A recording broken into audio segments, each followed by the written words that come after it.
Hi Virgo, welcome. This is the Feminine Inquisition. My name is Tiffany. We're doing your reading for the eclipse. So just some information. In the description box, you will see a link for my school community.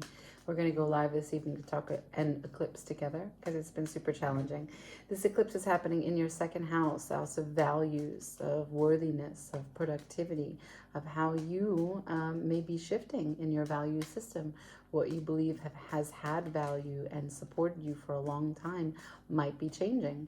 So in a solar eclipse, the moon is between the sun and the earth, and that means that we are going to have a moon as a sort of second sun. Yes, while it blocks the sun's direct hit, it will also show us how the change or the information, whatever consciousness is being shown to us, can be more nurturing than we think. That maybe accepting and bringing and rising to this change might be more nurturing ourselves than it may seem.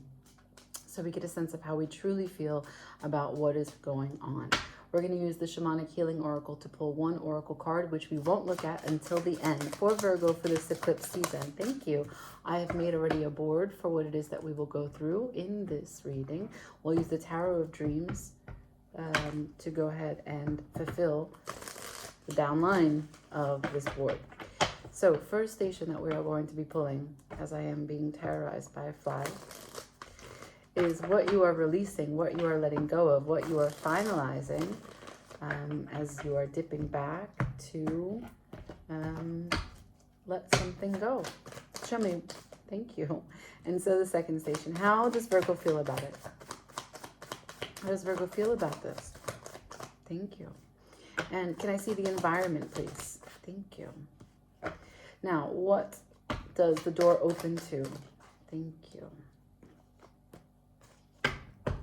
So at the bottom of the deck, I have the King of Cups, okay?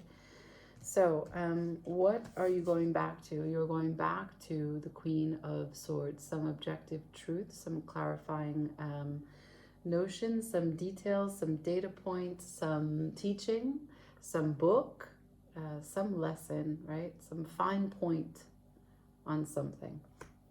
Could be about yourself, could be about someone else, could be a communication that someone brought to you, that you heard in passing, that you brought to someone else. How you feel about it is that you are looking at it closely. So she is here, because the cameras flip it. So he is staring at it, and well, he's seated. And this is a moon, right? So we want to make sure that we understand when the moon cards show up when we're doing an eclipse reading. This is how the information is going to be presented to you. It has to do with past actions. It has to do with management of processing everything that you received as information from those past actions. 9 is always management. Wands is the pursuit of passion, actions in this life. But furthermore, you see there's a staircase or a row. It's in the collection of everything you've ever done up until this point. So Sagittarius is going to deliver this information in a big picture, a total picture. How does what it is that you are seeing a fine point on, when you go back to release, to let go, to complete, that fine point, how does it fit in the larger scope, the big picture of everything you've been up to since ever to now, right? Up until this point is what I'm trying to say, if I can speak. Making sense objectively about your life. That's what this eclipse is bringing to you. That's no small order, is it, Virgo? I bet not. You've had a lot of information coming at you at full speed with Mercury there, right? Yeah, we even had the sun shine directly onto Mercury with the Cazimi. So yeah, there's a lot of breakthroughs that are happening to you, of course. Saturn is opposing you in Pisces, so I'm sure it hasn't been easy. So let's go on. The environment, interesting. 4 of Swords to the Star, both in reverse. This is what was a declined star or a declined wish or a fallen star, a wish that turned out to be not really fruitful, or one that you may have changed direction on, changed your mind on. But this is what was put to bed about not working has been brought back out.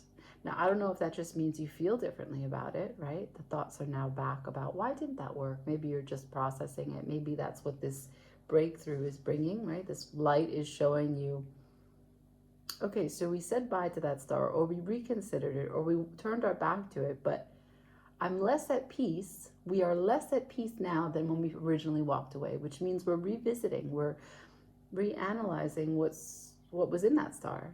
What can be revived? Are there any aspects of that we can take into a new star? Can we connect to something else that we can work towards?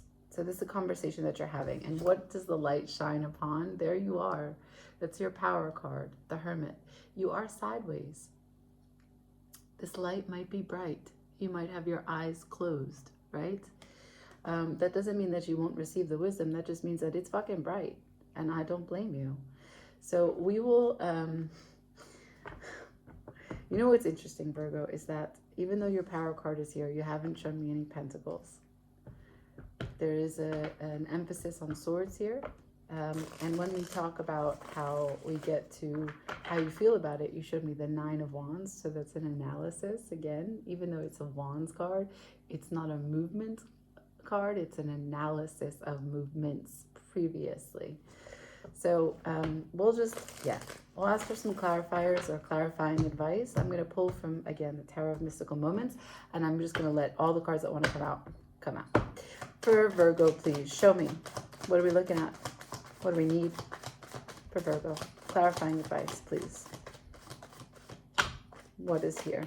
Thank you. 1 card. Wow. I'll see. Maybe I'll pull another one.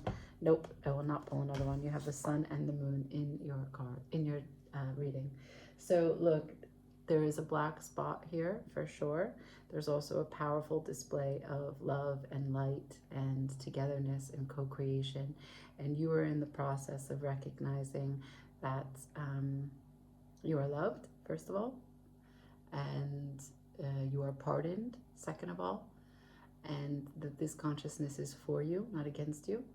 And you are able to be okay with what you didn't see. What you didn't have access to see previously was not a fault on you, but part of this plan. You are meant to miss it. And now you are meant to go back and revisit and see it as you can now. Maybe with sharper focus. Maybe with everything that you went through previously. Between the original time that you built that star and now. But there are a lot of options available to you. So there you are choosing, literally this card is you choosing a new star. Wow. I just love when things come together like that. Don't you? I bet you do. Here, this is you and your choice, choosing a new star, lit up with stars. Okay. Awesome. All right. There's a lot of emotional maturity here. Even though we didn't have a lot of cups, we have the King of Cups at the bottom of the deck. So this is recognizing maybe that over-analysis of what you have done in the past is taking you away from the true essence of choosing a star. But rather, if you love yourself completely, you can connect to that which you really want to see. That star energy, that healing energy. There's nothing that you can't get through. The Oracle. Discernment. That black bird is back. So there is a pathway here between the busyness of, the blockage of perfection. There is a chance for you to walk the middle ground. I just want to show you this. Yeah. Wow. Discernment to choose this next star. I think that's super beautiful. It's very quick, but I'm going through all the rest of the signs. So I leave it there. Just know that you can like, share, comment, and subscribe. Check the school community. Join. It's free. We can talk about the eclipse and other astrological and tarot topics. Ciao.